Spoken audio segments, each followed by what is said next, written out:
1990 நடந்ததா சொல்ற இந்த சம்பவம் ஒரு ரியல் ஸ்டோரி. இது என்னோட ஃப்ரெண்டு வந்து எங்களை ஷேர் பண்ணாரு. அதை நான் உங்ககிட்ட ஷேர் பண்றேன். இந்த வீடியோ கடைசி வரைக்கும் பாருங்க. எண்டில் உங்களுக்கு ஒரு ட்விஸ்ட் இருக்கு.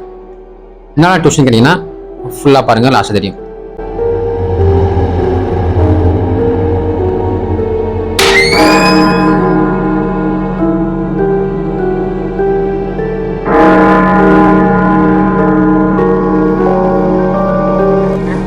சென்னை ஈசிஆர் ரோட்ல அப்போ அந்த காலத்துல லைட் வெளிச்சம் வந்தாலும் கிடையாது. இப்போ இருக்கு, அப்ப இல்லை.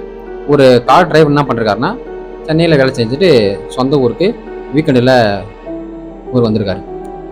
அப்போ சென்னையை தாண்டின உடனே ஒரு 10 கிலோமீட்டர் 5 கிலோமீட்டர் தாண்டின உடனே ஒரு காடு மாரி இடம். அந்த இடத்துல 4 பேர் லிஃப்ட் கேட்குறாங்க. அவங்க யாரும் பார்த்தோன்னா ஒரே ஃபேமிலியை சேர்ந்தவங்க. கார் டிரைவர் நிறுத்துறாரு, லிஃப்ட் கேட்குறாங்க. எதுவுமே இங்கே ஊராண்ட விட்டுருங்க அப்படின்னு சொல்றாங்க. கார் டிரைவர் கூட்டிட்டு போவாரு. ஆனால் அவங்க ஊருக்கு போகிறதுக்கு முன்னாடி ஒரு சுடுகாடு இருக்குது. அந்த சுடுகாட்டில் இறங்கிறாங்க. இங்கே நிறுத்திங்க, நாங்கள் போயிடுறோம் அப்படின்னு. இந்த நைட்டில் எங்கே போவீங்க, சுடுகாடு இருக்குது, வாங்க உட்காருங்க, நான் வீட்டில் கூப்பிட்டுறேன் அப்படின்னு சொல்லியிருக்காரு. அவங்க 4 பேரும் சொல்கிறாங்க, இல்லை வேணாம் நீங்கள் நிறுத்துங்க, நாங்கள் போகிறோம் அப்படின்னு சொல்லிட்டு இறங்கியிருக்காங்க. நேராக இறங்கி சுடுகாடு உள்ள போயிருக்காங்க. அந்த டிரைவர் பார்க்குறாரு. சரி, ஓகே, இவங்க வந்து சுடுகாடு உள்ள பூந்து அப்படியே போயிட்டாங்க போல நினச்சிட்டு யாரும் விட்டாரு. கொஞ்சம் தூரம் ஒரு 5 கிலோமீட்டர் தாண்டின உடனே திரும்பி அந்த 4 பேர் வந்து லிஃப்ட் கேட்குறாங்க. என்னடா இது, நம்ம இப்போ தானே இறக்கிட்டோம், திரும்பி அந்த 4 பேர் லிஃப்ட் கேட்குறாங்களே, என்ன இதுன்னு அவருக்கு ஒன்றும் புரியல. சரி வந்து கார் நிறுத்துறாரு. இப்போ தான் அவங்க 4 பேருக்கு லிஃப்ட் கொடுத்தேன், ஏன் இங்கே திரும்பி நிற்கிறீங்க அப்படின்னு கேட்குறாரு அந்த கார் டிரைவர். அதுக்கு அவங்க சொல்கிறான்னா, லிஃப்ட் கொடுத்தீங்களா, நாங்களே இப்போ தான் நிற்கிறோம், நீங்கள் யாருக்கு லிஃப்ட் கொடுத்தீங்க, என்ன குடிச்சிருக்கீங்களா அப்படின்னு அந்த 4 பேர் வந்து கேட்குறாங்க. அந்த டிரைவர் கோவப்பட்டு, நான் இப்போ தான் அவங்க 4 பேர் லிஃப்ட் கொடுத்தேன், இறக்கி விட்டேன், திரும்பி அங்கே நிற்கிறீங்க அப்படின்னு கார் டிரைவர் சொல்கிறாரு. திரும்பி கேட்குறேன், நீ எங்கே போனோம் அப்படின்னு. நாங்கள் வந்து இந்த ஊருக்கு போனோம் அப்படின்னு அந்த 4 பேர் சொல்கிறாங்க. அதே ஊரை திரும்பி சொல்றாங்க. சரி, இந்த கார் டிரைவரும் ஏத்திக்கின்னு வராரு. இவங்க 4 பேரும் இறங்குறாங்க. அதே இடத்துல இறங்கி அதே மாரி உள்ள போறாங்க. இவருக்கு ஒண்ணுமே புரியல. திரும்பி இவங்களை டிராப் பண்ணிட்டு திரும்பி கார் தூக்கின்னு ஒரு 5 கிலோமீட்டர் தாண்டின உடனே திரும்பி அந்த 4 பேரும் அதே இடத்துல நிக்கிறாங்க. திரும்பி அந்த காரை நிறுத்துறாரு.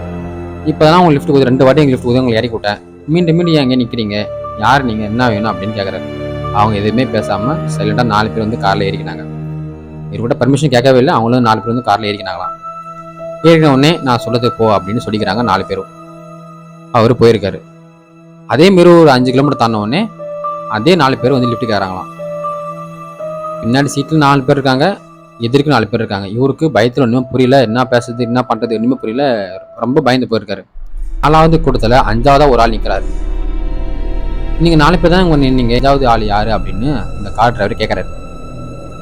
அப்பதான் சொல்றாங்க, இந்த கார் டிரைவர் ஃபர்ஸ்ட் லிஃப்ட் கொடுத்தாரு இல்லையா, அந்த கார் டிரைவர் இல்ல, 2வது லிஃப்ட் கொடுத்தாரு பாருங்க, அந்த கார் டிரைவர்.